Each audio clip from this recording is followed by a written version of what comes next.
the scores, all the highlights, all the fans. This is Friday Night Football on NBC 25. Welcome to Friday Night Football, the Week 7 edition. There's only 2 weeks left in the regular season, and after today, teams trying across the region to build those resumes before the postseason begins. Let's begin with our game of the week. Perry at Lake Fenton, a battle of worst and first in the GAC Red. The Blue Devils need a win to keep pace atop of the division, but they also can use a win to clinch a playoff spot. First drive of the game for LF, and it's a good one. Pete Plasters off the play-action pass finds Neil Lohr, and that's good for 7-0 Blue Devils. The very next possession for Lake Fenton, this one even better. It only takes the Blue Devils one play to score a 70-yard touchdown run from Mitchell Bollinger right up the gut.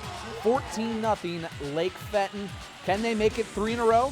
Yes, they can. Lohr finds the end zone once again, this time on the ground and from 55 yards out. Lake Fenton dialed in for this one. The Blue Devils take care of business, winning 59-6, and they punch their ticket into the postseason. Carmen, Ainsworth, and Powers renew acquaintances tonight in front of a huge crowd for their annual rivalry game. Second half, Cavs already up 28-0, trying to make it more. They forget something here. The ball. Jacques Sponet gathers the loose rock and matriculates it into the end zone, and Powers gets on the board. Ensuing possession, CA getting fancy. The reverse takes him all the way inside the 2, but a flag would take this one back. Don't worry, Cavs fans. Your team would hold on for the 28-10 win. Both the Yellow Jackets and Cardinals are in first in the Tri-Valley West, but will MLS be able to stop the streak and jump ahead of Ithaca on the opening kickoff? Cardinals' Ben Berger puts a whopper of a hit on Ithaca's Joe Whitaker. Later, the same drive, Travis Smith on the keeper spins off the tackle there, puts the Yellow Jackets up 7. Following a Yellow Jackets interception, Logan Hesbrook, he puts up Ithaca by 14 off the touchdown reception. They win 42-6. Both Swartz Creek and Lapeer East need a win badly to try and challenge for the Flint Metro title. It's also senior night. Pick this one up first quarter, first drive of the game. Brendan Fitch looking downfield, but Tim Gabriel here with the pick 6 for West. It's 6-0 on the interception there. Later in the first, Dragons recover on the fumble. This is Lapeer East, Fitch there with the up top to Brandon Mate for the 12-yard score. East wins 35-21. Now we're going to Lapeer West still, and trying to make some waves in that Flint Metro. They have to do is keep winning before their Week 9 matchup with Fenton. Second quarter, 4th down Mustangs. They get the punt blocked by Nick Harris. Hunter Andrews, he grabs a loose rock and puts it in for 6. 26-14, Panthers lead.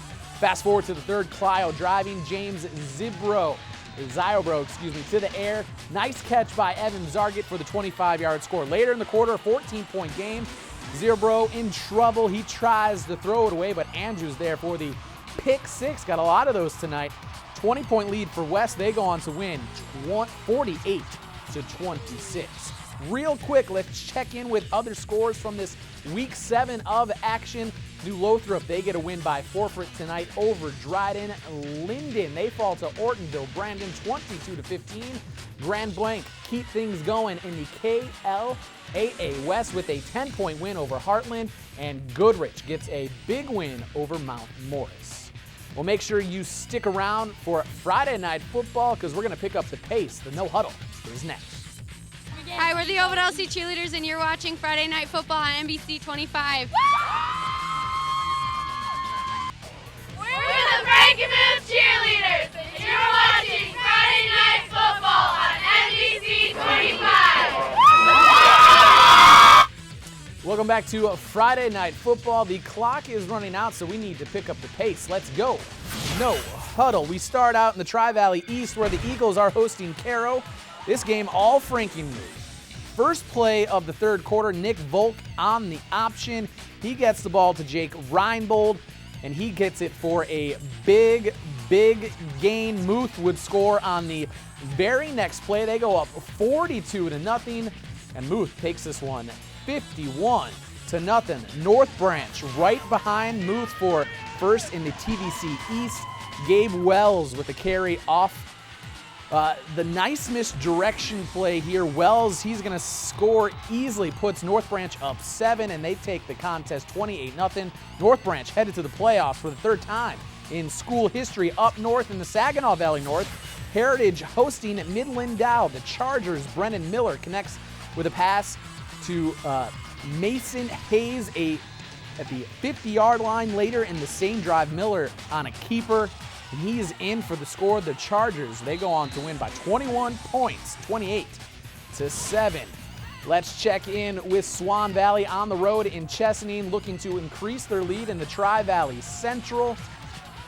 And first quarter, tied at 7's Alex Grace, 25-yard touchdown. And the extra point is good. Swan Valley, they go on to win 40-24. Let's stick and stay with SVL North here. We have a little bit of Heritage action here.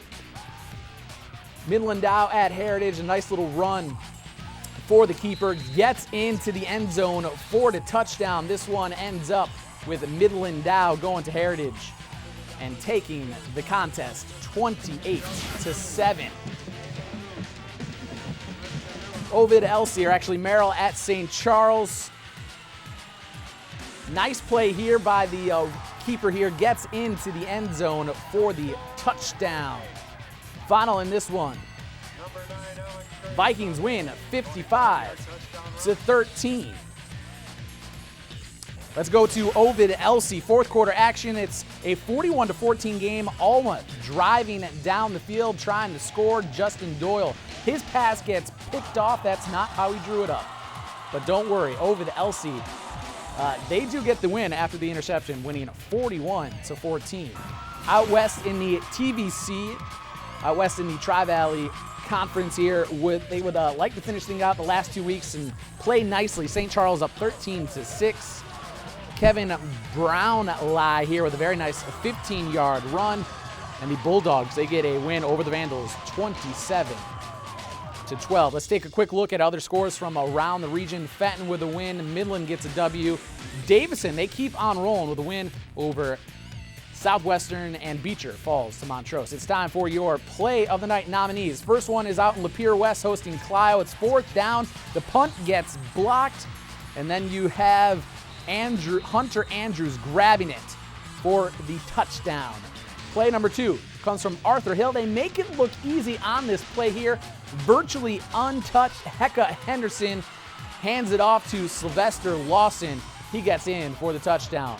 Nominee number 3, Neil Allure, in our game of the week. His first touchdown of the night comes through the air.